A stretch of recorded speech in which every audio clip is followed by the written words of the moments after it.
pagi, ketemu lagi dengan saya Dr. Rudi Hartono. Nah, dalam praktek hari-hari ini ada banyak hal yang menjadi kebiasaan orang tua yang sudah tidak lagi sejalan dengan ilmu kesehatan saat ini. Ya, mungkin ada orang yang bilang mitos ya. Nah, kali ini kita akan bahas 12 hal kebiasaan orang tua yang sudah tidak lagi sejalan dengan kesehatan. Yang pertama ya, gurita. Nah, jadi ada orang tua yang cukup sering juga nih pakai gurita ke anaknya. Pasti tanya, kenapa nih pasang gurita? Iya dok nih, supaya perutnya nggak besar ya, supaya nggak masuk angin ya. Kadang-kadang saya juga iseng juga, masuk anginnya dari sebelah mana ya? Justru kalau pas ikat bedongnya terlalu erat ya di perutnya, itu bisa menekan perut sehingga menyebabkan tekanan perut meningkat. Jadi bayi suka gumoh.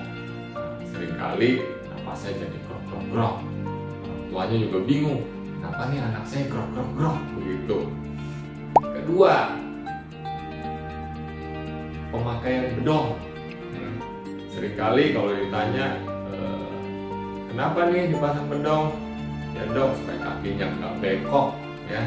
Nah, jadi saat ini tidak terbukti pemakaian bedong itu bikin anak menjadi lurus ya, atau nggak dipakai bedong jadi bengkok ya. Nah, memang itu kebiasaan-kebiasaan dari dulu ya, yang tujuannya supaya menghangatkan ya. Boleh aja sih pakai bedong, tapi kendor aja ya, supaya kaki anak tuh bisa goyang-goyang ya. Justru pemakaian bedong yang terlalu ketat ya, kadang-kadang kakinya sampai lurus banget tuh. Nah, itu bisa mengganggu pola jalan. Nah, jadi ya, saya pribadi sih tidak mengharuskan pakai bedong ya, nggak pakai bedong juga oke. Kalau kedinginan ya selimutin aja.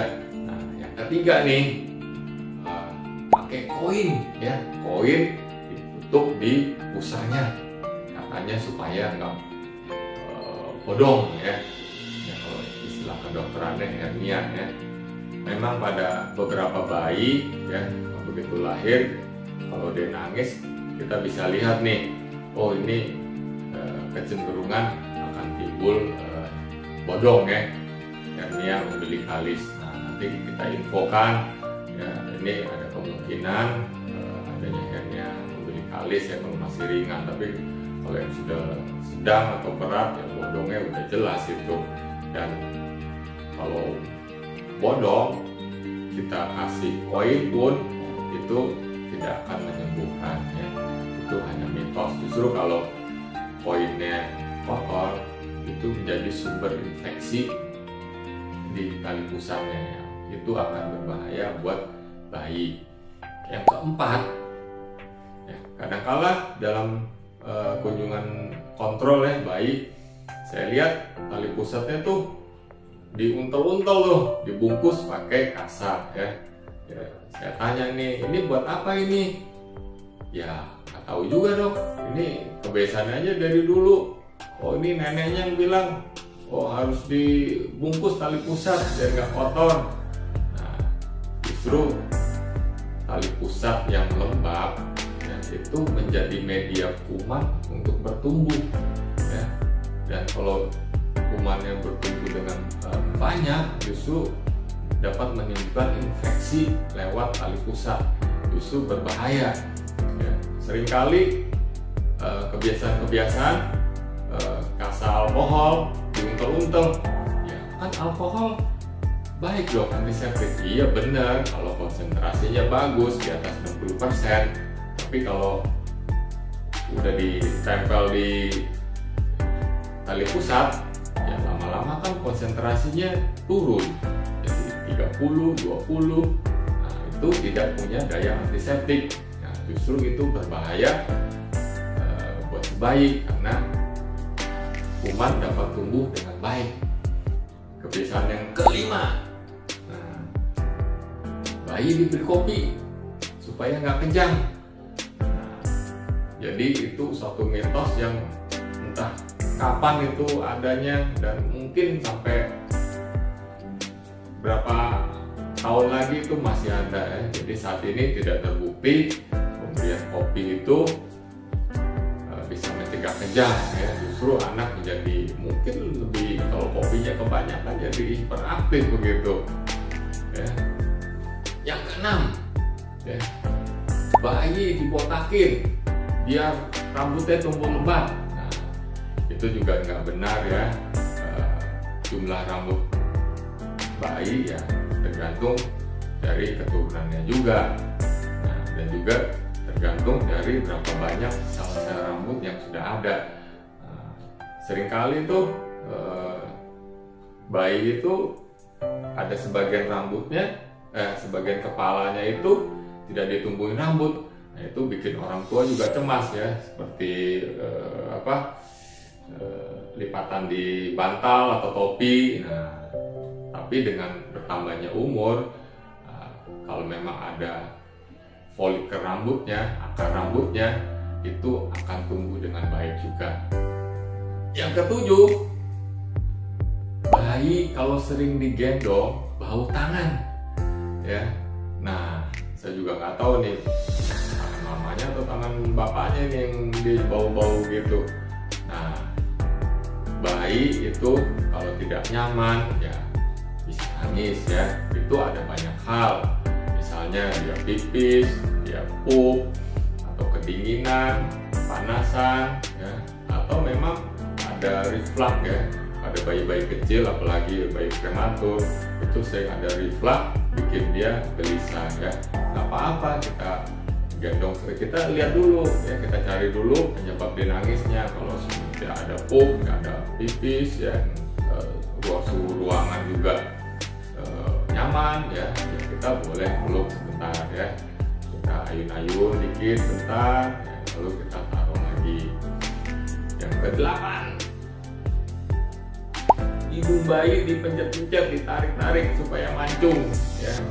Nah, itu sering juga tuh dipencet-pencet supaya hidungnya mancung ya. Nah, itu juga keturunan ya. Kalau keluarganya mancung-mancung ya, umumnya anaknya juga mancung juga ya. Dan tergantung dari bentuk tulangnya ya. Kalau memang mancung ya dari lahir juga udah mancung tuh ya. Kalau memang kurang mancung ya nanti di Korea aja lah dimancungin.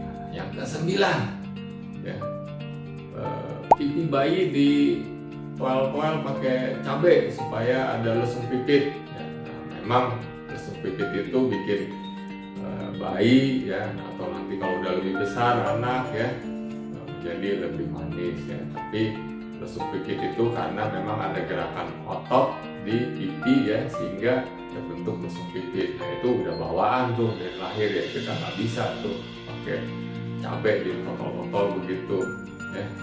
Yang ke-10, nah dalam tanya jawab kadang-kadang si ibu tanya nih, dok saya boleh nggak makan cabai? Kenapa? Itu anaknya mencret ya, nggak ada hubungannya ya.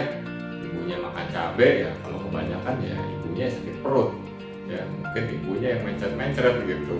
Jadi silakan aja makan cabai, tapi jangan terlalu banyak lah ya, biasa-biasa saja.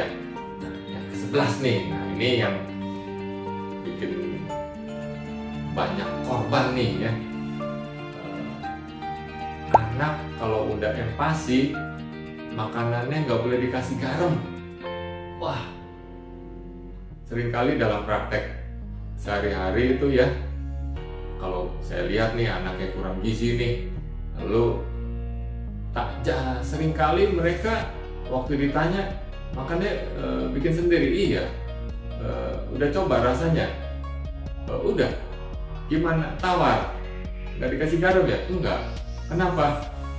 Ya kata si itu baca di atau googling ya, katanya nggak boleh kasih garam. Kenapa nggak boleh kasih garam? Ya nggak tahu juga. Katanya sih ginjalnya bisa rusak. Lalu saya tanya lagi, ibu kalau dikasih makanan begitu mau nggak? Ya enggak. Ya udah, ya kalau ibu nggak mau ya anaknya juga nggak mau, karena bayi ya udah tahu rasa. Ya, jadi boleh dikasih sedikit garam atau sedikit manis atau kaldu ya. Karena kalau anak dikasih makanan yang tawar, dia nggak mau, lama-lama kurang gizi, kasihan ya. Udah banyak tuh anak yang menjadi korban akibat statement bayi nggak boleh dikasih garam. Yang ke-12 nih, ini berhubungan dengan anak juga nih yang kurang gizi nih. Kadang-kala ada beberapa ibu yang bilang, waktu saya tanya, ini pagi makan jam berapa? Oh, jam 8. Siang makan jam berapa? Jam 3. Lalu malam? Enggak dok, nggak dikasih makan. Kenapa? Ya katanya kalau dikasih makan setelah maghrib, anaknya cacingan. Lalu saya tanya ke ibunya, nah ibu kalau habis maghrib makan nggak? Makan. Ibu cacingan nggak? Ibunya ketawa juga ya. Nah jadi itu kadang-kadang bikin geli juga sih ya.